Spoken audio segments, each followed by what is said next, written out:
So Governor Walker pours gasoline on the Act 10 fire in Madison. That's right. By adding $650 million to the two-year budget for public education, he's telling Madison that if you want $16 million over 2 years, you have to comply with Act 10. That means the teachers and employees have to pay for 12% of their health insurance and half the retirement. If they don't do it, they don't get the $16 million. This is really turning the knife big time, as I wrote in my column yesterday. The sides have lined up again. Now, the Scott Walker forces will say Madison is getting away on the cheap. They're not protecting kids or property taxpayers. They have to be in line like every other school district in the state. It's not fair for them to get around it. Madison would say, look, we do it our way. You always say you want local control. We've agreed on compensation for our staff, and that helps us attract talent and keeps us ahead of the curve. Otherwise, we'll lose teachers to Minnesota. Well, the fight is on, but I would say this. If you're a taxpayer and a parent or student in Verona or Middleton, does that mean that your teachers aren't as good?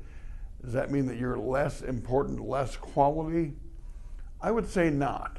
I'd say if you're going to have the rule, if you're going to have the law, then if I'm a taxpayer in Madison, I'm going to say, why do other districts have it better than I do with their property tax bill? Are you going to tell somebody who's retired on a fixed income and their property tax bill is $6,000 a year, we're going to pay $300 more a year for 10 years so we can pay our teachers more in terms of salary and better benefits, because after all, we want to attract talent.